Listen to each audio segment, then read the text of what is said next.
Hello जी, Ram Ram ji, good evening और आप सबको मेरा प्यार भरा नमस्कार। और पहले तो मैं उन बच्चों को ये बता दूं कि जो बच्चे एमसीक्यू वीडियो के पीछे भाग रहे हैं कि वो कह रहे हैं कमेंट करके सर जी आप एमसीक्यू क्वेश्चन के ऊपर वीडियो नहीं दे रहे हो। हम एमसीक्यू क्वेश्चन के ऊपर भी आपको वीडियो देंगे। बिकॉज पहले आप कॉन्सेप्ट तो पढ़ो। जब आप कॉन्सेप्ट नहीं पढ़ोगे तो आप एमसीक्यू क्वेश्चन कैसे प्रिपेयर कर पाओगे। पहले आप कॉन्सेप्ट पढ़ो, उसके बाद आप एमसीक्यू क्वेश्चन की वीडियो पढ़ो, ठीक है। हम ये नहीं कह रहे कि हम एमसीक्यू क्वेश्चन की वीडियो नहीं देंगे। हम आपको एमसीक्यू क्वेश्चन की वीडियो देंगे और आपका जो सिलेबस है वो हम 10 तारीख तक आपका फिनिश करा देंगे, ठीक है। तो आपको टेंशन लेने की कोई ज़रूरत नहीं है। चलो हम शुरू करते हैं अब आपका ज़्यादा समय लेते हुए। तो मेरी आपसे एक बार हाथ जोड़ के रिक्वेस्ट है, प्लीज़ हमारी वीडियो को देखो। आप वीडियो नहीं देख रहे हो, आप एमसीक्यू क्वेश्चन के ऊपर की वीडियो का वेट करते हो, तो प्लीज़ मेरी आपसे हाथ जोड़ के रिक्वेस्ट है, आप हमारी वीडियो को पूरी देखो। और यदि आपके डाउट क्लियर ना हो तो तब आप कमेंट करो। तो चलो हम शुरू करते हैं।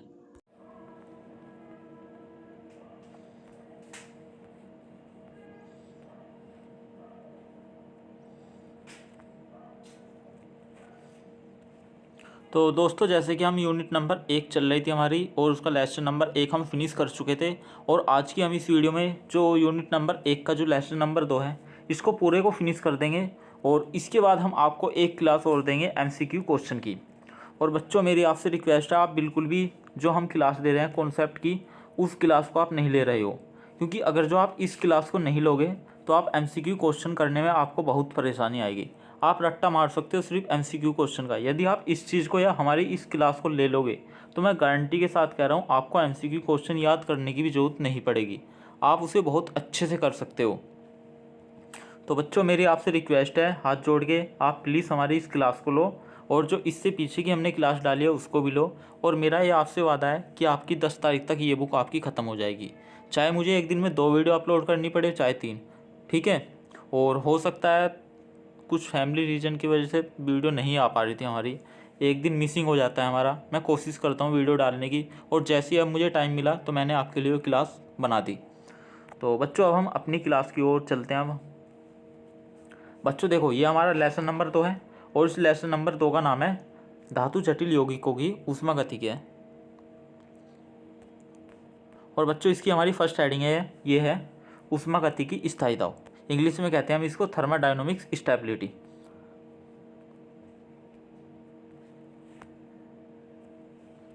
देखो बच्चों, ऊष्मागतिकी स्थायिता की समान स्थिरांक के रूप में व्यक्त किया जाता है। जो ऊष्मागतिकी होती है उसके स्थायिता की साम्य स्थिरांक के रूप में व्यक्त किया जाता है। अब देखो बच्चों, यहाँ पे एग्जामिनर क्या करेगा, एग्जामिनर आपको ये वाली इक्वेशन दे देगा। एग्जामिनर आपको ये वाली इक्वेशन दे देगा और आपसे ये पूछेगा कि इस इक्वेशन के बाद क्या आएगा, या इस इक्वेशन को पूरी कीजिए। इसकी 4 ऑप्शन में आपको दे देगा। या फिर एग्जामिनर क्या करेगा, आपको ये वाला जो जटिल आयन है AgCN2, ये वाला आपको जटिल यौगिक दे देगा और आपसे ये पूछेगा कि ये इससे क्या बनेगा, इस इक्वेशन से।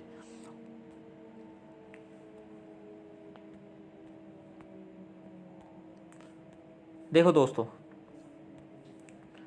ये एक लिगेंड है, यानी कि एक जटिल आयन है, ठीक है। ये वाला आयन है आपका Ag और ब्रैकेट में Cn, इसकी होल स्क्वायर और ऊपर है इसके माइनस।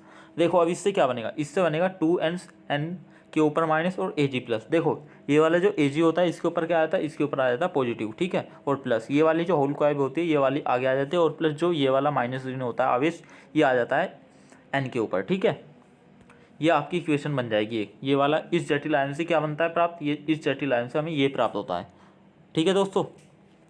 अब दोस्तों देखो, इसके लिए साम्य स्थिरांक कैसे निकालते हैं, इस इक्वेशन के लिए साम्य स्थिरांक कैसे निकालते हैं। या एग्जामिनर आपको क्या करेगा, ये पूछ लेगा कि इक्वेशन देने के बाद में इस इक्वेशन के लिए बीटा का मान क्या हुआ, या इसके लिए साम्य स्थिरांक की वैल्यू क्या होगी। ये वाली जो है 5.4 × 10⁻18, ये वाली जो आपको वैल्यू है ये प्रयोगों द्वारा एक्सपेरिमेंट करने के बाद ये सिद्ध हुई है, ठीक है। बीटा की वैल्यू इतनी आई है ये। इसको आपको, ये वाली वैल्यू आपको याद रखनी पड़ेगी। और प्लस ये देखो, इस वाली इक्वेशन से ये इक्वेशन कैसे बनाएंगे। देखो ये वाला जो जटिल आयन है इसको आप शुरू में ऐसे लिख दिया आपने AgCN2, इसकी होल स्क्वायर और ऊपर माइनस, ठीक है। ये वाला आपने क्या किया, ये वाला जो जटिल आयन है ये आपने ऐसे लिख दिया। और प्लस देखो अब इसके नीचे आप कैसे लिखोगे, देखो ये जो Ag होता है इसके ऊपर क्या लिखा आपने, Ag के ऊपर लिया पूरा प्लस, ठीक है, पॉजिटिव। और इसके बाद देखो ये वाला जो Cn होता है ना, देखो CN इसकी होल स्क्वायर क्या होती है, इसके ऊपर आ जाती है, ठीक है, आ गई, और प्लस पूरे का होल स्क्वायर कर देते हैं। तो ठीक है दोस्तों, ये हमारा आ गई साम्य स्थिरांक, यानी कि ये जो हमारी वैल्यू आ गई ये आ गई हमारी बीटा की। बीटा के लिए ये वाली इक्वेशन आ गई। एग्जामिनर आपको क्या करेगा, ये वाली इक्वेशन दे देगा और आपसे बीटा की वैल्यू पूछ भी सकता है यहाँ से। और एग्जामिनर क्या करेगा, आपसे ये इक्वेशन दे देगा और ये इक्वेशन देने के बाद में एग्जामिनर आपसे एग्जाम में कुछ इस टाइप की 3 इक्वेशन और देगा और आपसे ये पूछ लेगा कि इसके लिए बीटा वाली जो इक्वेशन होगी कौन सी करेक्ट इक्वेशन होगी।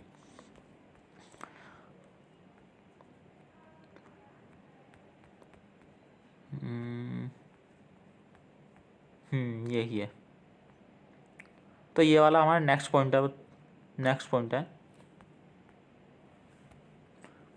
ये वाला जटिल आयन हमारा AgNH3 इसकी होल स्क्वायर और ऊपर है इसके पॉजिटिव आवेश। देखो जटिल आयन के लिए स्थायित्व और स्थिरांक, इसके लिए हमें क्या ज्ञात करना, स्थायित्व स्थिरांक भी ज्ञात करना और प्लस हमें बीटा की वैल्यू निकालनी है इसके लिए। देखो इस वाले जटिल आयन से आप कैसे निकालोगे इक्वेशन, देखो अभी बताया मैंने आपको। देखो Ag ये वाला क्या है, ये वाला आपका ऐसी जटिल आयन है, ठीक है। अब देखो ये वाला जो Ag था इसके ऊपर क्या आ जाएगा, इसके ऊपर आ गया आपका पॉजिटिव, ठीक है, आ गया। अब देखो NH3 ये वाली जो होल स्क्वायर है, ये वाली कहाँ जाती है, ये वाली इसके आगे आ गई, ठीक है, आ गई। तो ये आपकी इससे इक्वेशन बन गई है। इस जटिल आयन की जो इक्वेशन होगी हमारी, ये वाली इक्वेशन होगी। अब देखो इसके लिए स्थिरांक की वैल्यू देखो, बीटा की वैल्यू यानी कि स्थायित्व स्थिरांक की वैल्यू देखो इसके लिए। देखो बीटा बराबर, देखो सबसे पहले हमने क्या किया, ये वाला जो जटिल आयन था ये हमें दे रखा था, ये वाला हमने लिख दिया, ठीक है। अब इसके ऊपर हम क्या करते हैं, जो Ag जो होता है शुरू वाला उसके ऊपर पॉजिटिव लेते हैं और प्लस इस पूरे को लिखने के बाद जो यहाँ पे होल स्क्वायर में होता है इसका स्क्वायर कर देते हैं, ठीक है, कर दिया आपने। और इसके लिए जो बीटा की वैल्यू होगी बच्चों वो होगी आपकी 1.66 × 10⁻7। तो ये वैल्यू आपको याद रखनी है, ये वैल्यू भी और ये इक्वेशन भी। अब दोस्तों हमारा नेक्स्ट पॉइंट है ये वाला। हमें देखो एक ये वाला जटिल आयन है और एक ये वाला, ठीक है। अब इन दोनों जटिल आयनों के अंदर हमें ये ज्ञात करना कि कौन सा स्टेबिलिटी ज़्यादा होगा, ये वाला अधिक स्थायी होगा या ये वाला अधिक होगा। देखो ये वाला जो आयन होगा ये वाला अधिक स्थायी होगा और ये वाला जो जटिल आयन होगा ये वाला होगा कम स्थायी। अब सर जी ये बताओ यहाँ पे ये क्यों होगा, क्यों अधिक, ये वाला क्यों ज़्यादा अधिक स्थायी होगा और ये वाला क्यों कम स्थायी होगा। देखो एक मिनट, अभी मैंने आपको ये बताया था। देखो ये वाला जो जटिल आयन है, देखो Ag वाला, इसके लिए बीटा की वैल्यू कितनी आई, इसके लिए बीटा की वैल्यू आती है 5.4 × 10⁻18। और अब देखो इस सेकंड वाले जटिल आयन के लिए देखो इसकी बीटा की वैल्यू कितनी आई है, इसकी बीटा की वैल्यू आई है 1.66 × 10⁻7, ठीक है। अब देखो अब कौन सी वाला अधिक स्टेबिलिटी ज़्यादा होगा बताओ, ये वाली वैल्यू ज़्यादा है आपकी या ये वाली वैल्यू ज़्यादा है 5 × 10⁻8, बताओ कौन सी वाला ज़्यादा अधिक स्टेबिलिटी होगा। तो आपका जो ज़्यादा स्टेबिलिटी होगा ना वो ये वाला होगा। देखो कौन सी वाला, ये वाला AgCN इसकी होल स्क्वायर, और ये वाला जो जटिल आयन होगा ये वाला अधिक स्टेबिलिटी होगा यानी कि अधिक स्थायी होगा, और ये वाला इसकी अपेक्षा क्या होगा, ये वाला इसकी अपेक्षा कम स्थायी होगा। अब देखो नेक्स्ट पॉइंट की ओर चलते हैं हम दोस्तों। देखो नेक्स्ट पॉइंट है हमारा वो ये वाला पॉइंट है नेक्स्ट। देखो ये वाला जटिल आयन है हमारा, ये वाला, और ये वाला जो जटिल आयन होगा हमारा ये होगा अधिक स्टेबिलिटी यानी कि अधिक स्थायी होगा, और ये वाला जो जटिल आयन होगा ये वाला होगा कम स्थायी। क्यों होगा, कॉन्सेप्ट अभी मैंने आपको बताया था। देखो इसका कॉन्सेप्ट आगे दे रखा है मैंने, ये पहले लिख दिया। देखो ये वाला हमारा जटिल आयन है, ये वाला किस टाइप का, ये है हमारा CuCN इसकी होल स्क्वायर 4 और फिर इसके ऊपर होता है 2 में। देखो अब इससे कैसे बनेगा, देखो इससे इक्वेशन जो बनेगी हमारी वो ये वाली बनेगी। देखो कुछ इस टाइप का, Cu के ऊपर क्या आ जाएगा, ये वाला आवेश आ जाएगा +2, ठीक है। और यहाँ पे जो 4 होता है ये कहाँ आ जाता है, ये आ जाता है हमारा आगे, ठीक है, 4CN। ये वाली हमारी इक्वेशन तैयार हो गई, इससे हो गई। अब देखो अब सर जी हमें बीटा की वैल्यू बताओ। देखो बीटा की जो वैल्यू होगी इसके लिए वो होगी 2.0 × 10⁻27, ठीक है। अब देखो इससे हम स्थिरांक की वैल्यू कैसे निकालेंगे, जो बीटा स्थिरांक है उसके लिए इक्वेशन कैसे निकालेंगे हम। देखो ये वाला जो जटिल आयन है हमने ये वाला ऐसे रख दिया हमने, यहाँ पे देखो रख दिया हमने CuCN इसकी होल स्क्वायर और इसके ऊपर हो जाएगा 2 में। अब देखो ये वाला जो Cu होता है इसके ऊपर क्या होता है, ये वाला जो आवेश होता है ये आ जाता है, ठीक है, आ गया। इसके बाद क्या है CN, देखो ये वाला जो लिगेंड है CN इसके ऊपर क्या आ जाएगा, इसके ऊपर आ जाएगी ये वाली होल स्क्वायर, ठीक है, आ गई। ये हो गया आपका 4, ठीक है जी, आ गया। अब इसके लिए हमने बीटा की वैल्यू कितनी आ गई हमारी, बीटा की जो वैल्यू आ गई हमारी यहाँ पे आ गई 2.0 इंटू 10⁻27। अगर जो मैं चाहता तो आपको क्या करता, सिर्फ यहाँ पे मैं सॉर्ट कर सकता था, यहाँ पे मैं आपको बीटा की वैल्यू सिर्फ लिखवा सकता था कि बीटा की वैल्यू लिखो और कुछ ज़्यादा करने की जरूरत नहीं है। और ये स्टेबिलिटी और अनस्टेबिलिटी, ठीक है, स्टेबलर और अनस्टेबल, कि मुझे लगा कि हो सकता है एग्जामिनर का माइंड कुछ ऐसी होता है, हो सकता है एग्जामिनर आपको ये वाली इक्वेशन दे दे और आपसे ये पूछ ले कि बीटा की वैल्यू क्या होगी, वैल्यू ना पूछकर आपसे ये पूछ ले ये इक्वेशन क्या होगी इसके लिए, या ये पूछ ले। अगर जो आपको लगे कि ज़्यादा लॉन्ग हो रहा है तो आप एक काम कर सकते हो, यहाँ पे बीटा की वैल्यू भी याद कर सकते हो बस खाली, और ये अधिक स्थायी और अनिस्थाई, ये 2-3 चीज़ यहाँ पे याद कर सकते हो। और आपको लगे कि आप ये इक्वेशन भी मत याद करना अगर जो आपको ज़्यादा लग रहा हो कि सर जी ज़्यादा लॉन्ग पढ़ा रहे हैं। अब देखो नेक्स्ट वाला हमारा जटिल आयन है, देखो इसके लिए इक्वेशन कैसे निकालेंगे। देखो ये वाला एक पूरा जटिल आयन है कुछ इस टाइप का, CuNH3 इसकी होल स्क्वायर और पूरे का है फिर उस स्क्वायर, ठीक है। अब देखो ये वाला जो 4, देखो पहले इसको देखो ये क्या होता है, देखो इसके ऊपर ये वाला आवेश आ जाता है, आ गया, ठीक है सर जी। अब इसके बाद ये तो NH3 था, देखो ये NH3 था, इसके ऊपर ये वाली जो होल स्क्वायर होती है ये इसके आगे आ जाती है, ठीक है। अब देखो इसके लिए बीटा स्थिरांक की वैल्यू कैसे निकालेंगे, देखो ये वाला पूरा जटिल आयन जो है ये हमने ऐसे लिख दिया, ठीक है, ऐसे लिख देते हैं हम इसको। और फिर इसके नीचे हम क्या करते हैं, देखो ये वाला जो होता है इसके ऊपर एक पूरा आवेश लेते हैं, ठीक है, ले लिया हमने। अब ये वाला बचा NH3, इसके जो यहाँ पे जो होल स्क्वायर में होता है इसको ऊपर ले लेते हैं इसके स्क्वायर में, ठीक है जी। और यहाँ पे आपकी इक्वेशन तैयार हो गई, ठीक है। इसके लिए जो बीटा की वैल्यू होगी वो होगी हमारी बीटा की वैल्यू 4.5 इंटू 10⁻11, ठीक है। अब देखो स्टेबल और अनस्टेबल यानी कि स्थायी और अस्थायी। अब देखो कौन सा ज़्यादा स्थायी होगा, वो वाला होगा जिसके लिए बीटा की वैल्यू ज़्यादा होगी। देखो बीटा की वैल्यू किसके लिए ज़्यादा है, यानी कि इस वाले जटिल आयन के लिए बीटा की वैल्यू ज़्यादा है, Cu इस और फिर ब्रैकेट में NH3 इसकी होल स्क्वायर और पूरे का स्क्वायर। देखो तो ये वाला जो जटिल आयन होगा ये वाला क्या होगा, देखो ये वाला जो जटिल आयन होगा ये होगा अधिक स्थायी, ये वाला जो जटिल आयन होगा ये वाला होगा आपका कम स्थायी। क्यों, क्योंकि इसके लिए बीटा की वैल्यू जो स्थिरांक है ना उसकी वैल्यू क्या होती है, कम होती है, ठीक है। या क्वेश्चन एग्जामिनर ये भी पूछ ले यहाँ से, ये वाले जटिल आयन दे देगा और ये कह देगा कि ये अधिक स्थायी है या कम स्थायी है, तो इसके वेग जो स्थिरांक है बीटा स्थिरांक उसकी वैल्यू क्या होगी। कुछ इस टाइप से क्वेश्चन पूछ ले, कुछ भी पूछ सकता है एग्जामिनर टॉपिक के अंदर से। हो सकता है अगर जो उसके माइंड में कुछ और चल रहा होगा तो एकदम न्यू सेट भी दे सकता है वो बनाकर आपको। अब बच्चों देखो इसके लिए वियोजन स्थिरांक, देखो बच्चों नेक्स्ट हेडिंग है हमारी वियोजन स्थिरांक। वियोजन स्थिरांक क्या होता है, देखो इसको हम कैसे प्रेजेंट करते हैं वियोजन स्थिरांक को, ये होता है आपका, देखो पहले इसके लिए जटिल आयन देख लेते हैं।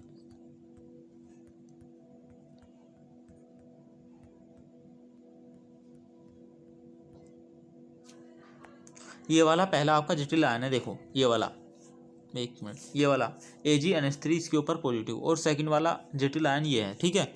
दो हमें जटिल आयन दे रखे हैं। अब इनके लिए पहले इक्वेशन तैयार करते हैं हम। देखो पहली इक्वेशन हमने क्या निकाली, देखो इस जटिल आयन से इक्वेशन क्या बनेगी, देखो ये वाला जो Ag होता है इसके ऊपर क्या आ जाता है, पॉजिटिव आ जाता है, ये NH3 हो गया और ये वाला 2 कहाँ आ जाता है, ये आ जाता है आपका आगे, ठीक है, आ गया। अब देखो इसके लिए K की वैल्यू कैसे निकालेंगे, वो निकालेंगे हम। देखो अब तक हम क्या निकालते आए थे, अब तक निकालते आए थे हम यहाँ पे, देखो यहाँ पे बीटा की वैल्यू निकालते आए थे हम। देखो यहाँ भी हमने बीटा की निकाली और यहाँ पे भी हमने, ठीक है, साम्य स्थिरांक, ठीक है। और स्टार्टिंग में भी देखो हमने स्टार्टिंग से ही क्या किया, यहाँ पे बीटा की वैल्यू निकाली, आपको निकाली, ठीक है जी, निकाली आपने। और जो ये वाला जो जटिल आयन था इसके लिए भी बीटा की वैल्यू निकाली हमने, और इस वाली इक्वेशन के लिए भी हमने क्या किया, बीटा की वैल्यू निकाली इस जटिल आयन के लिए। और अब आता है हमारा वियोजन स्थिरांक। देखो वियोजन स्थिरांक, वियोजन स्थिरांक देखो क्या होता है। अब तक हम क्या करते आए थे, देखो ये वाली आपकी इक्वेशन है, ये जो आपका जटिल आयन है हम इसको अब तक क्या करते आए थे, इसको हम ऊपर लिखते आए थे, यानी कि कहाँ पे लिखते आए थे, हम जो इसको लिखते आए थे यहाँ पे बीटा बराबर होता है AgNH3 इसकी होल स्क्वायर इंटू हम ये चीज़ अब तक लिखते आए थे ऊपर, ठीक है, बीटा बराबर। अब देखो हम K बराबर क्या करेंगे, K बराबर हम इसको उल्टा करके लिखेंगे, ठीक है जी। K बराबर हम इसको क्या करके लिखेंगे, उल्टा करके लिखेंगे। तो आप कह सकते हो जो B बराबर जो होता है ना बीटा बराबर, वो होता है आपका 1/K, ठीक है जी, ये होता है आपका, अगर जो आप मान सकते हो यहाँ पे। यानी कि अब हमने क्या किया, इसका उल्टा कर दिया, ठीक है। क्या कर दिया, उल्टा कर दिया। देखो साम्य स्थिरांक जो होता है आपका वो होता है k इंटू 1/बीटा के, क्या होता है, बीटा के होता है, ये आपका व्युत्क्रम, ठीक है, ये होता है आपका, ठीक है जी। अब देखो इस वाली इक्वेशन से ये वाली इक्वेशन आपने निकाल ली। अब देखो k की वैल्यू आप कैसे निकालोगे, देखो सिंपल सा फॉर्मूला है। देखो ये वाला जो जटिल आयन था हमारा, सबसे पहले हमने जटिल आयन लिखा, यहाँ पे लिख दिया Ag(3) इसकी होल स्क्वायर और इसके ऊपर पॉजिटिव आवेश, ठीक है जी। अब देखो इसके ऊपर जो हमारा जो इक्वेशन थी जो हम निकालते थे वो लिखते हैं। देखो अब कैसे करके लिखेंगे, देखो Ag बिल्कुल सेम वही, Ag के ऊपर क्या है, ये वाला आवेश आ गया। देखो NH3 जो होल कॉइल में होता है इसका कर देते हैं हम उसका, ठीक है जी, आपने कर दिया यहाँ पे। अब देखो k की वैल्यू इसके लिए कितनी होगी, k की वैल्यू जो होगी इसके लिए वो होगी k बराबर 6.0 इंटू 10⁻⁻8, ठीक है। तो ये होगी आपकी k की वैल्यू, जिसको हम कहते हैं वियोजन स्थिरांक। अब देखो जी, अब ये हमारे कुछ पॉइंट है, ये पॉइंट स्टार्टिंग हो चुके हैं। अब देखो दोस्तों, हमारा फर्स्ट पॉइंट कहता है ऊष्मागतिकी विचार के अनुसार जटिल यौगिकों को स्थायी व अस्थायी कहते हैं। देखो जो ऊष्मागतिकी विचार जो होते हैं उनके अनुसार हम क्या कहते हैं, जो जटिल यौगिक होते हैं ना हमारे, उनको हम स्थायी व अस्थायी कहते हैं, यानी कि स्टेबल और अनस्टेबल, ठीक है। अब देखो जटिल यौगिकों का स्थायिता, जो जटिल यौगिक होते हैं उनका स्थायिता कैसा होता है, अभिक्रिया ऊर्जा पर निर्भर करता है। जो जटिल यौगिक होते हैं दोस्तों उनका स्थायिता जो होता है वो अभिक्रिया ऊर्जा पर निर्भर करता है। अब देखो दोस्तों हमारा नेक्स्ट पॉइंट है, वो कहता है जटिल यौगिकों का परिवर्तनशील, जो जटिल यौगिक होते हैं उनका परिवर्तनशील प्रकृति इसकी सक्रियण ऊर्जा पर निर्भर करती है। देखो जो जटिल ऊर्जा का जो परिवर्तनशील होता है ना दोस्तों, यानी कि ये क्या है, ये मेरा जटिल यौगिक का परिवर्तनशील है, ये प्रकृति इसकी सक्रियण ऊर्जा पर निर्भर करती है। जो इसकी प्रकृति होगी वो किस पर निर्भर करती है, वो डिपेंड करती है सक्रियण ऊर्जा पर। अब देखो दोस्तों हमारा नेक्स्ट पॉइंट है, वो है कर्मानुसार स्थायित्व स्थिरांक। अब देखो कर्मानुसार स्थायी स्थिरांक क्या होता है, देखो ये कब दिया गया था, ये दिया गया था जे बेजियम के द्वारा, ये दिया गया था हमें 1941 में। कब दिया गया था, 1941 में, ठीक है दोस्तों। कब दिया गया था, ये जो कर्मानुसार स्थायित्व स्थिरांक था, ये इन्हें जो देने वाले वैज्ञानिक थे वो थे हमारे जे बेजियम, और इनको दिया गया था 1941 में, यानी कि 1941 में। अब देखो संपूर्ण क्रिया का स्थायित्व, जो संपूर्ण क्रिया का स्थायित्व होता है वो स्थिरांक बीटा कर्मानुसार देखो कैसा होता है, वो जो होता है संपूर्ण क्रिया का जो स्थायित्व स्थिरांक जो होता है ना बीटा, वो कर्मानुसार होता है आपका बीटा बराबर होता है बच्चों, वो होता है β1 इंटू β2 इंटू β3 डॉट कहाँ तक होता है, ये होता है आपका βn तक। अब देखो दोस्तों हमारी नेक्स्ट हेडिंग है, वो है जटिल यौगिकों के स्थायित्व को प्रभावित करने वाले कारक। अब देखो यानी कि जटिल यौगिक जो होते हैं, यहाँ से क्वेश्चन आपका पूछा जा सकता है, जो जटिल यौगिक होते हैं उनके स्थायित्व को प्रभावित करने वाले कारक कौन से होते हैं। देखो एग्जामिनर आपको क्या करेगा, 3 पॉइंट आपको ऐसे दे देगा जिनके बारे में आपको पता नहीं होगा, ठीक है, और चौथा पॉइंट आपको वो दे देगा कि केंद्रीय धातु आयन की प्रकृति। अब देखो इसमें फर्स्ट पॉइंट होता है केंद्रीय धातु आयन की प्रकृति, ठीक है जी, होता है।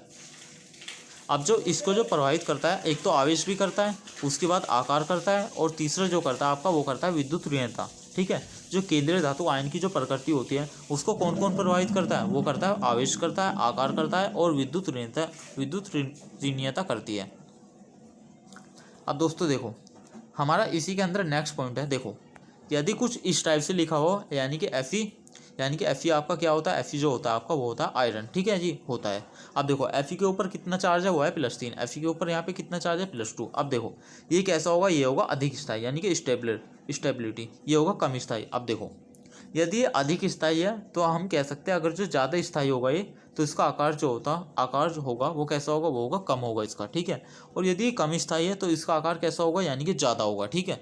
अब देखो कैसे होगा, अब देखो सपोज करो ये क्या है, एक परमाणु है, ठीक है। यदि इस परमाणु के अंदर मैं कहूँ ये इलेक्ट्रॉन है, ठीक है जी, इलेक्ट्रॉन है। अब देखो इसका एक छोटा सा आकार है, यानी कि मैं कह सकता हूँ जितना छोटा आकार होगा, जो इलेक्ट्रॉन जो होंगे ना, इलेक्ट्रॉन एकदम नाभिक से जुड़े हुए होते हैं, ठीक है। जब इलेक्ट्रॉन नाभिक से एकदम जुड़े हुए होते हैं तो यानी कि वो परमाणु आपका कैसा होता है, वो परमाणु जो आपका होता है एकदम अधिक स्थायी होता है, ठीक है ना, ज़्यादा स्थायी होता है वो एकदम से। क्योंकि क्या होता है, जो इलेक्ट्रॉन जो होते हैं ना आपके, इलेक्ट्रॉन बिल्कुल जो नाभिक होता है ना उसके और खिंचे हुए होते हैं, यानी कि एकदम फोर्स लगा होता है जो उसको अपनी ओर आकर्षित करता रहता है। अब यदि मैं बात करता हूँ, ये देखो ये इससे बड़ा परमाणु है, अब इसके अंदर जो इलेक्ट्रॉन जो होंगे, इलेक्ट्रॉनों पर कम फोर्स लगेगा, ठीक है। और जब उन पर कम फोर्स लगेगा, जो कम फोर्स लगेगा, तो यानी कि जब उस पर कम फोर्स लगेगा तो वो होगा कम स्थायी, ठीक है।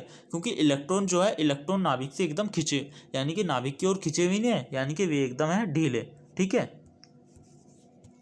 अब देखो जी, अब इनका जो देखो, इनका जो साइज होता है वो होता है 0.64 एंगस्ट्रॉम, ठीक है जी। और जो कम स्थायी देखो Fe+2 का जो साइज होता है वो होता है 0.76 एंगस्ट्रॉम, ठीक है जी, होता है।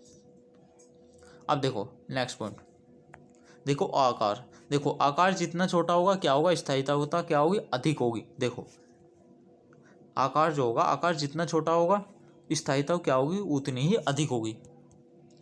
अब देखो आयन का देखो ये है आपका बढ़ता हुआ क्रम, घटता हुआ सॉरी, देखो ये है लिथियम, इसके बाद सोडियम, फिर ये पोटेशियम, आपका ये होता है रेडियम, और फिर होता है ये सीजियम, ठीक है जी।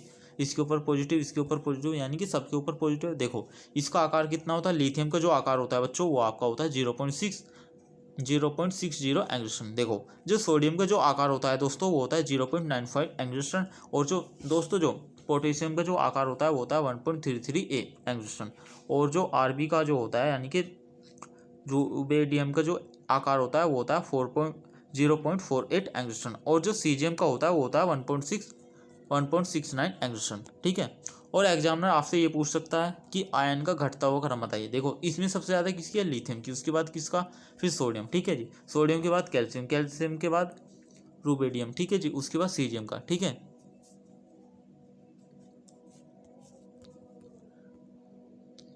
अब देखो हो सकता है ये वाला भी पूछ ले एग्जामिनर आपसे। देखो इसमें सबसे ज़्यादा किसका होगा, वो होगा Be2 का, उसके बाद Mg का होगा, फिर Ca का होगा, फिर Sr का होगा, फिर Ba का होगा, ठीक है।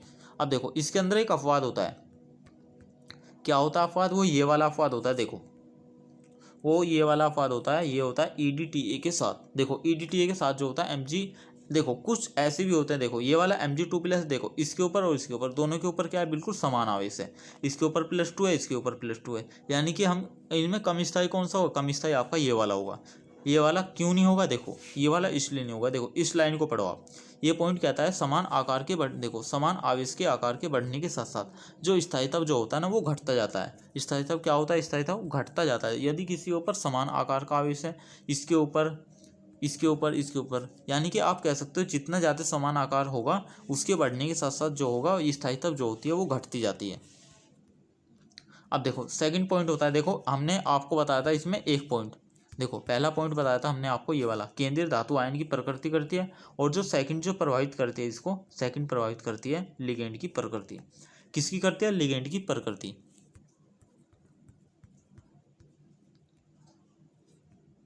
अब देखो नेक्स्ट पॉइंट है हमारा बच्चों, वो है नेक्स्ट पॉइंट, ये वाला एक जटिल आयन है। ये वाला जो जटिल आयन होता है ना, देखो इसका जो जलीय विलयन कैसा होता है, वो होता है हरा। अब देखो ये वाला कैसा जटिल आयन है, वही ये वाला है CrH2O, इसकी होल का 5, और इसके बाद Cl, और इसके ऊपर चार्ज कितना हुआ है +2। अब देखो यदि मैं इसके अंदर क्या करता हूँ, यदि मैं इसके अंदर तनु विलयन मिला देता हूँ, देखो ये वाला मैंने क्या किया, इसके अंदर तनु विलयन मिला दिया, तो तनु विलयन मिलाने के बाद मुझे कैसे वाला जटिल आयन प्राप्त होता है, मुझे ये वाला प्राप्त होता है, ठीक है जी।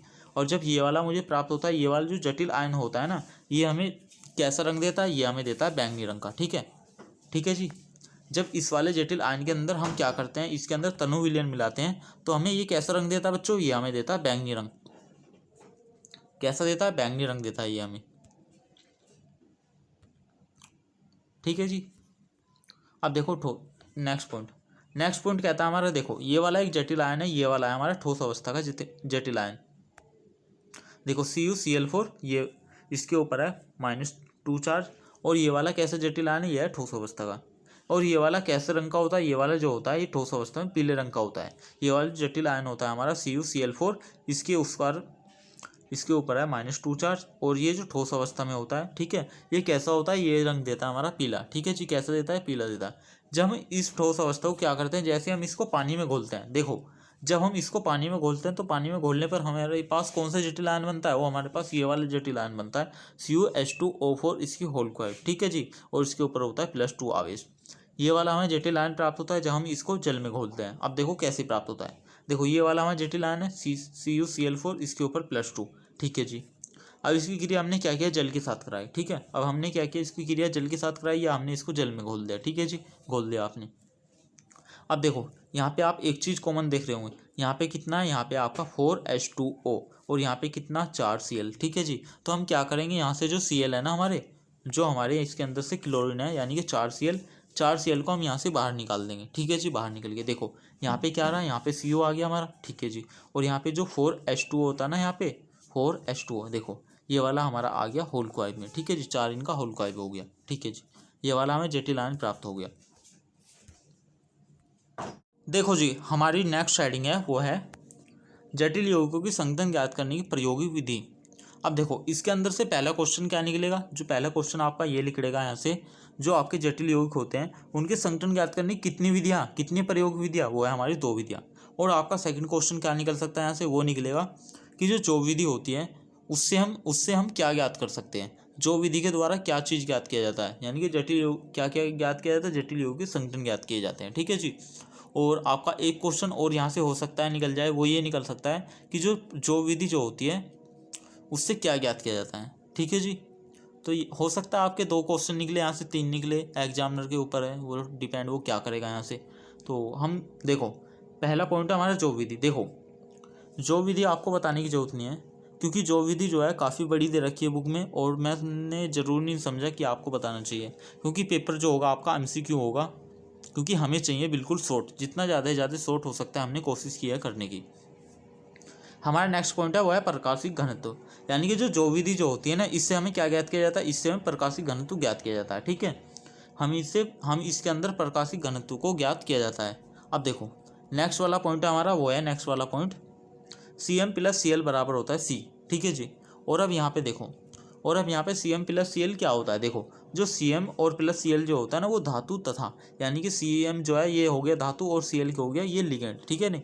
तो ये होती है आपकी धातु और प्लस लिगेंड, यानी कि दोनों क्या होते हैं, ये होती है आपकी सांद्रताएं, ठीक है जी। क्या होती है आपकी सांद्रताएं होती है। और C क्या होती है, C जो होता है आपका वो होता है कुल सांद्रता, ठीक है जी। क्या होती है, C होती है आपकी कुल सांद्रता यहाँ पे। अब देखो नेक्स्ट विधि है हमारी मोलर अनुपात विधि, ठीक है जी। तो नेक्स्ट विधि क्या है हमारी, मोलर अनुपात विधि। अब चलते हैं हम नेक्स्ट पॉइंट की ओर। अब बच्चों देखो हमारी बिल्कुल न्यू हेडिंग है, वो है जटिल यौगिकों की स्थायिता को ज्ञात करने की विधियाँ। अब देखो जटिल यौगिक, इसके अंदर पहली विधि हमारी सीमित लघुगणक विधि। अब देखो पहला क्वेश्चन यहाँ से क्या निकलता है, वो ये निकलता है ये जो विधि है ये किस नियम पर आधारित है, ये जो विधि है ना सीमित लघुगणक विधि, ये होती है हमारी बीयर के नियम पर आधारित होती है, ठीक है जी। किसके ऊपर होती है, ये होती है आपकी बीयर के नियम पर आधारित होती है। अब देखो नेक्स्ट पॉइंट है हमारा, अब हम ज्ञात करते हैं स्थायित्व स्थिरांक या रचना स्थिरांक, ठीक है। इसको हम कहते हैं स्थायित्व स्थिरांक या रचना स्थिरांक। अब देखो इसके लिए बीटा बराबर क्या होता है, जो बीटा बराबर वैल्यू होती है स्थायित्व स्थिरांक के लिए, वो होती है यहाँ पे इस विधि में, जो ये वाली विधि है ना केवल इस विधि के लिए होती है बीटा बराबर वैल्यू, ठीक है जी। कभी आप ये समझो कि बीटा बराबर तो पीछे सर जी ने कुछ और बताया था और यहाँ पे आप ये बता रहे हो, आप ये जो होती है ना इक्वेशन, ये बीटा बराबर होती है आपकी ये वाली जो आपकी विधि है ना, ये वाली जो आपकी विधि है सीमित लघुगणक विधि, ये इस विधि के लिए होता है स्थायित्व स्थिरांक, ठीक है जी। स्थायित्व स्थिरांक की वैल्यू होती है, इसके लिए इक्वेशन होती है ये वाली जो होती है, बीटा बराबर होता है आपका mx ay, उसके नीचे होता है m के ऊपर x और ay इसकी पावर होती है y, ठीक है जी होती है। अब देखो अब हम क्या करेंगे, दोनों साइड क्या करेंगे, हमें और कुछ नहीं लग रहा कि हम दोनों साइड इधर भी उधर भी टेकिंग लॉग बोथ साइड क्या करेंगे, हम यहाँ पे लॉग ले लेंगे, ठीक है जी। हमने लॉग ले लिया यहाँ पे।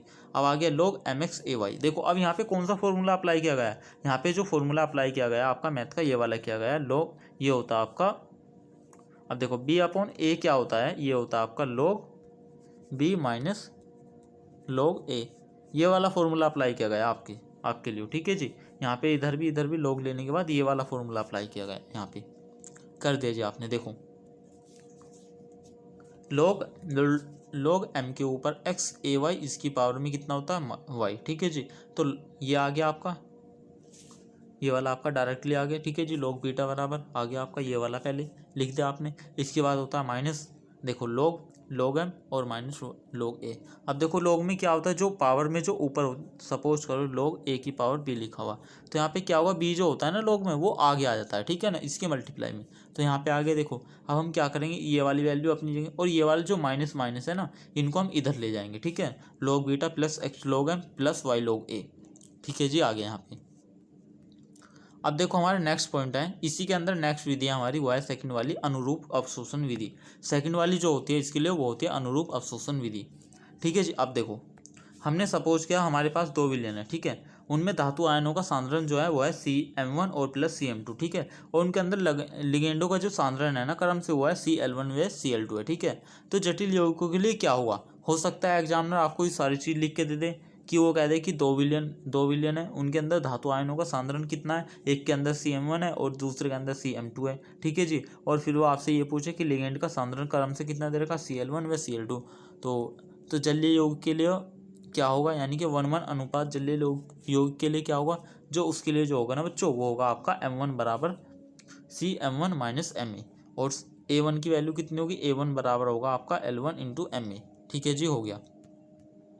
अब देखो M2 के लिए क्या करेंगे, बिल्कुल सिंपल है। M2 के लिए क्या करेंगे, देखो M2 के लिए यहाँ पे CM2 और MA2, ठीक है जी। अब A2 के लिए CL2 और MA2 इसकी होल का है। अब देखो दोनों विलयनों का समान अवशोषण करने पर क्या प्राप्त होगा, जो समान अवशोषण करेंगे ना हम इनका, समान अवशोषण करने पर हमें प्राप्त होगा, ये होगा MA1 बराबर MA2 बराबर CX, ठीक है जी।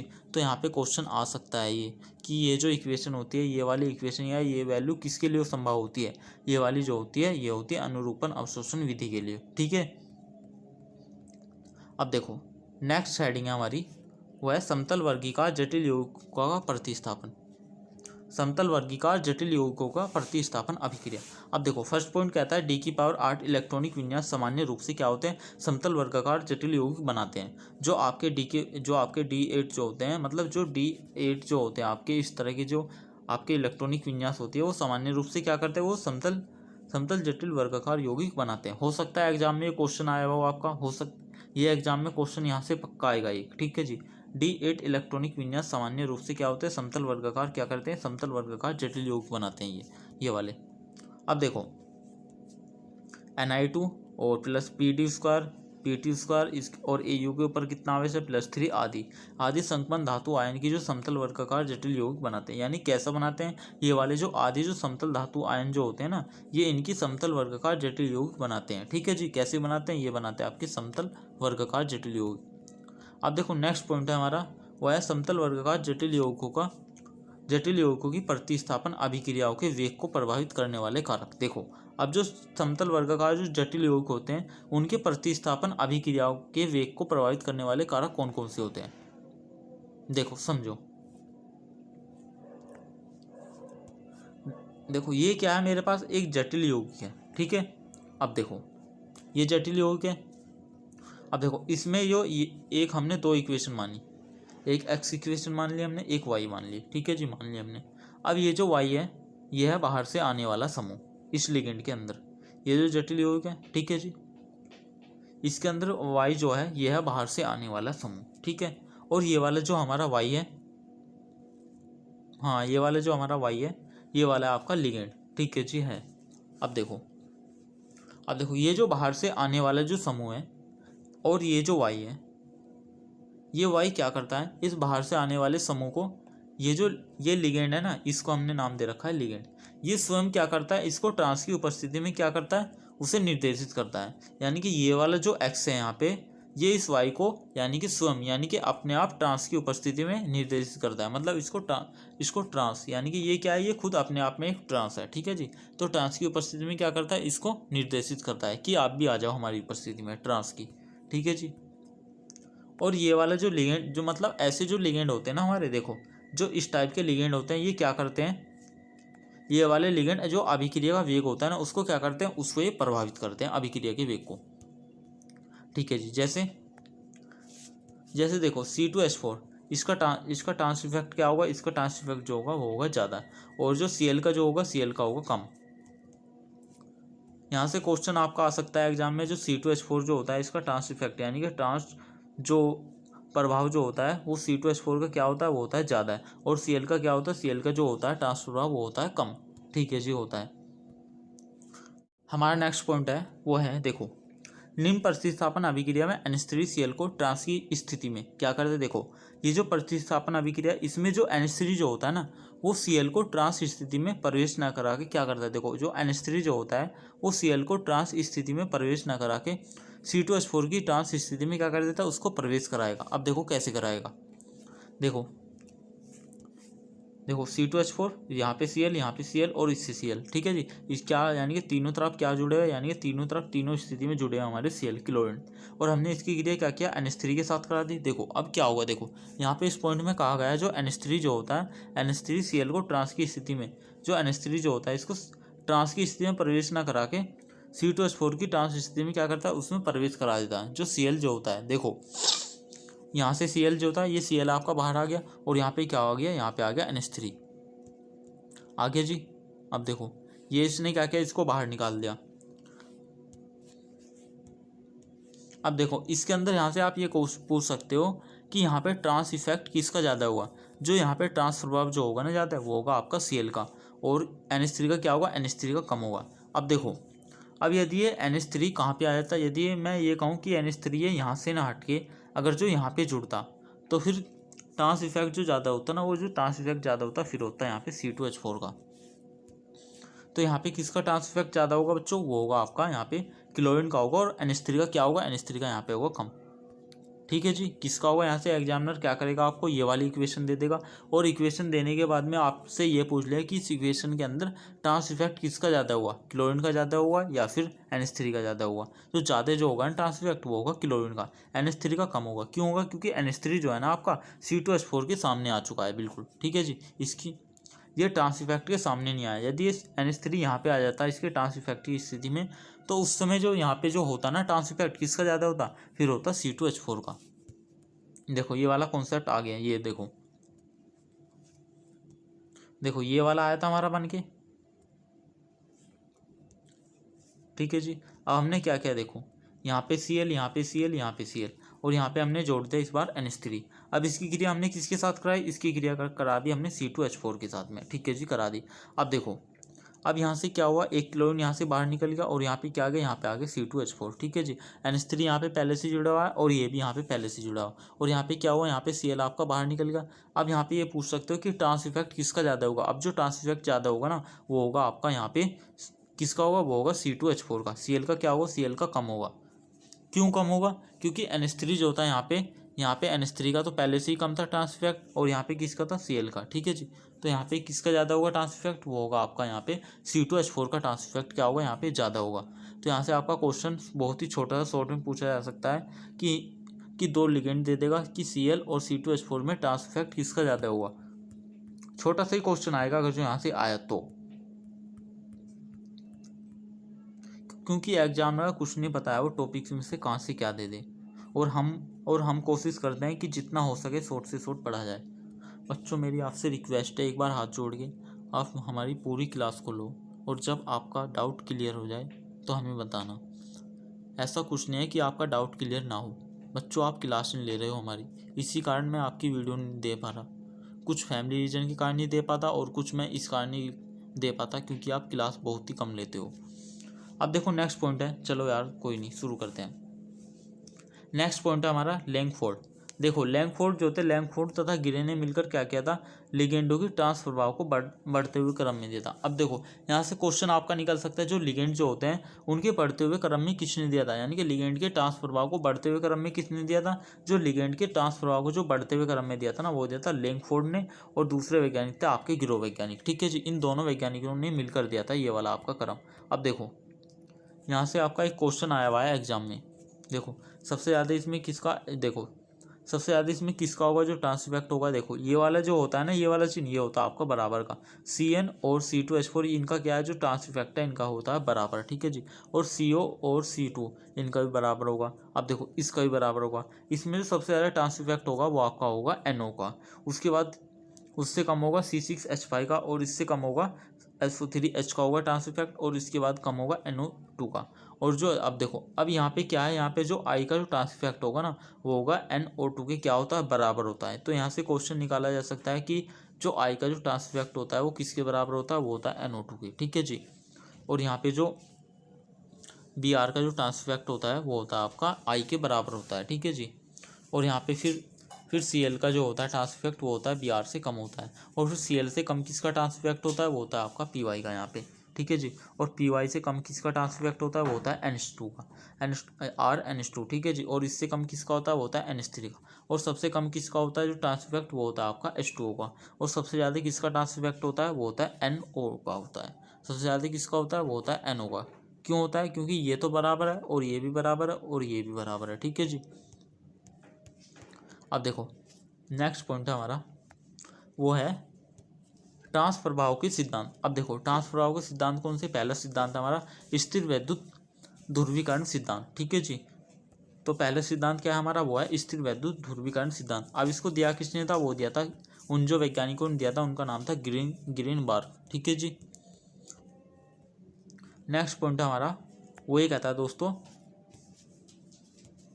वो ये कहता है दो प्रकार के समतल वर्गीकार, यानी कि जो दो प्रकार के जो समतल वर्गीकार होते हैं, देखो जटिल यौगिकों पर विचार करते हैं हम। दो प्रकार के समतल वर्गाकार जटिल यौगिकों पर क्या करते हैं हम, उन पर विचार करते हैं। देखो इसके अंदर जो फर्स्ट टाइप का लिगेंड होता है वो होता है PTX4 का, ठीक है जी। किस टाइप का होता है, वो होता है PTX4 लिगेंड। अब देखो PT के चारों ओर हमने क्या किया, X लिख दिया, X लिख दिया, X लिख दिया, लिख लिया, ठीक है जी। अब देखो क्या हुआ, इसके ऊपर सबसे पहले माइनस, फिर माइनस, फिर माइनस, फिर माइनस, उसके बाद क्या हुआ, फिर पॉजिटिव चार्ज, फिर पॉजिटिव, फिर पॉजिटिव। यानी कि हम कह सकते हैं जो निगेटिव और जो पॉजिटिव है ना, यानी कि ये निगेटिव, ये निगेटिव, ये निगेटिव, ये पॉजिटिव, ये निगेटिव, ये पॉजिटिव, ये आपस में क्या करेगा, इन चारों को यानी कि आपस में क्या कर देगा, इनको बिल्कुल ये खत्म कर देगा, यानी कि निष्क्रिय कर देगा।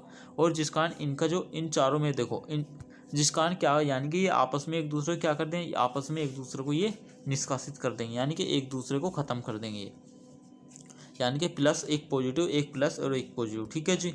और ये जो होंगे ना इन चारों में से, इसी कारण कोई भी लिगेंड ट्रांस प्रभाव प्रदर्शित नहीं करता है, ठीक है जी। तो यहाँ से क्वेश्चन पूछा जा सकता है आपका जो PTX4 जो होता है, ये आपका ट्रांस इफेक्ट यानी कि ट्रांस प्रभाव क्या होता है, ये प्रदर्शित करता है या नहीं करता है। यानी कि ये जो होता है ना, ये आपका प्रदर्शित नहीं करता है। क्यों नहीं करता है, क्योंकि इसके चारों ओर क्या होता है, चारों ओर उसके एक्सेस होते हैं और इन पर क्या आवेश होता है, इन पर होता है plus minus plus minus plus minus, जिस कारण क्या करते हैं ये आपस में एक दूसरे को यानी कि निष्कर्षित कर देते हैं। ये इसको काट देगा, ये इसको काट देगा, ठीक है जी। तो यहाँ पे आखिर में ये कह सकते हैं कि ये चारों जो होते हैं इनमें से कोई भी लिगेंड ट्रांस प्रभाव प्रदर्शित नहीं करता है। अब देखो इसके अंदर नेक्स्ट पॉइंट है इसी के अंदर हमारा, वो है PTX3L। देखो जो नेक्स्ट लिगेंड है हमारा वो है PTXL3 अब देखो, ठीक है जी, इसके बारे में कोई जानने की जरूरत नहीं आपको, बस फर्स्ट वाला आपका जो होता है, फर्स्ट वाला जटिल यौगिक का होता है आपका PTX4 होता है और दूसरा होता है आपका PTX3L। अब देखो इसकी लिमिटेशन पढ़ते हैं, यानी कि लिमिटेशन हिंदी में कहते हैं सीमाएं। देखो यह सिद्धांत जो होता, यह सिद्धांत CnC2H4CONO आदि के ट्रांस प्रभाव को क्या करता है, ये स्पष्ट नहीं करता है, ठीक है जी। तो यहाँ से आपका क्वेश्चन आ सकता है, जो आपका ट्रांस प्रभाव जो होता है वो Cn यानी कि Cn-C2H4CONO यानी कि इनके जो ट्रांस प्रभाव जो होते हैं ना, इनको क्या करता है, इनको स्पष्ट बिल्कुल भी नहीं करता है, ये बिल्कुल भी स्पष्ट नहीं करता है। अब देखो हमारा नेक्स्ट पॉइंट है वो है पाई बंधक सिद्धांत। अब देखो ये दिया किसने थे, जो आपका पाई बंधक सिद्धांत था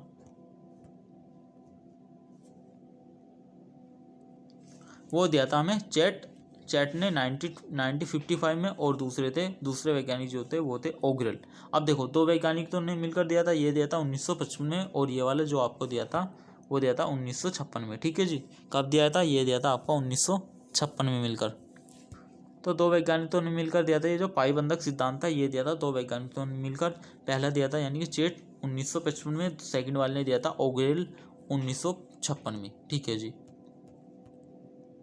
अब देखो नेक्स्ट हेडिंग हमारी ट्रांस प्रभाव के अनुप्रयोग। अब देखो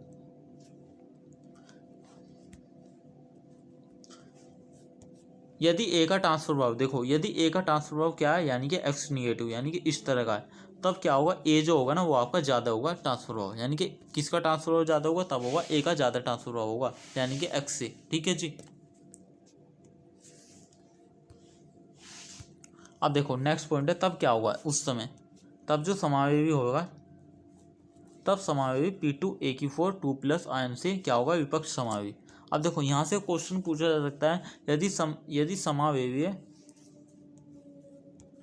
PTA4, इसके ऊपर कितना 2+ आवेश है, और इस आयन से हम विपक्ष समावेवी क्या प्राप्त करेंगे, वो करेंगे PTX4, इसके ऊपर 2- स्थान। देखो ठीक है जी, आयन प्राप्त होता है। अब देखो यहाँ पे ये वाला क्या करेगा, आपको एक जटिल आयन दे देगा, CIX बराबर होता है PT(C2H4) इसकी होल क्यूब 2, यहाँ पे Br2। अब यहाँ से ये पूछ लेगा कि इसके अंदर जो ट्रांस इफेक्ट जो होता है किसका ज़्यादा होता है। यहाँ से एग्जामिनर आपसे क्वेश्चन पूछेगा कि ट्रांस इफेक्ट जो है, ये वाला आपको एक जटिल योग दे देगा और इसके अंदर से ये पूछेगा आपका कि ट्रांस इफेक्ट किसका ज़्यादा होता है। जो बच्चों देखो, जो ट्रांस इफेक्ट जो ज़्यादा होता है दोस्तों वो होता है C2H4 का, यहाँ पे ज़्यादा होता है, और Br का क्या होता है, Br का कम होता है। ठीक है, Br का क्या होता है, कम होता है। क्यों होता है, किस लिए होता है, वो जानने की जरूरत नहीं आपको। अब देखो नेक्स्ट पॉइंट हमारा, देखो ये है PTNH3C2Cl। इसके अंदर ट्रांस इफेक्ट किसका ज़्यादा होगा, जो इसके अंदर जो ट्रांस इफेक्ट ज़्यादा होगा वो होगा आपका Cl का। NH3 का जो होगा, NH3 का वो होगा आपका कम होगा।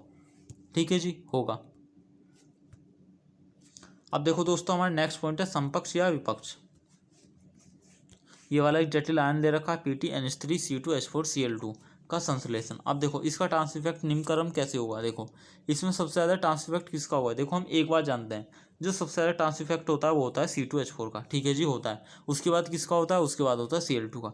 सबसे कम किसका होता है, वो होता है NH3 का। तो यहाँ पे हमने क्या किया, इसका निम्न क्रम लिख दिया। सबसे ज़्यादा किसका होगा, वो होगा C2H4 का, उसके बाद Cl का। ठीक है जी, उसके बाद किसका होगा, NH3 का। अब देखो ये वाला क्वेश्चन भी आपका कुछ जाना पहचाना है। देखो इसके अंदर, देखो इसमें भी क्या किया, इस वाले जटिल योग के अंदर संश्लेषण पूछा, यानी ट्रांस इफेक्ट का क्रम क्या होगा। देखो अब यहाँ पे ये बताओ सबसे ज़्यादा किसका होता है, सबसे ज़्यादा होता है इसके अंदर, वो होता है हमारा क्लोरीन का। ठीक है जी, आ गया क्लोरीन का। उसके बाद उससे कम किसका होता है, वो होता है NH3 का। आ गया जी। अब जो NO2 जो होता है, NO2 जो होता है आपका, वो Cl से ज़्यादा होता है। ठीक है जी, यानी कि जो Cl का जो कम होता है वो होता है C2H5। ठीक है जी, और इससे कम होता है Cl का। ठीक है जी, तो यहाँ पे इस लिगेंड के अंदर जो आपका निम्न क्रम जो होगा सबसे ज़्यादा होगा इसके अंदर आपका NO2 का होगा, और उससे कम होगा आपका Cl का, और सबसे कम जो होगा आपका वो होगा NH3 का। ठीक है जी, होगा। तो दोस्तों आज की क्लास हमारी यहाँ पे फिनिश हुई है। तो इसी प्रकार नेक्स्ट वीडियो के साथ आप 2 घंटे बाद फिर मिलते हैं। आपको एक MCQ क्वेश्चन की क्लास आपको ज़रूर मिलेगी। तो बच्चों आपसे मेरी रिक्वेस्ट है, हाथ जोड़ के आप इस वीडियो को पूरी देखना। ठीक है।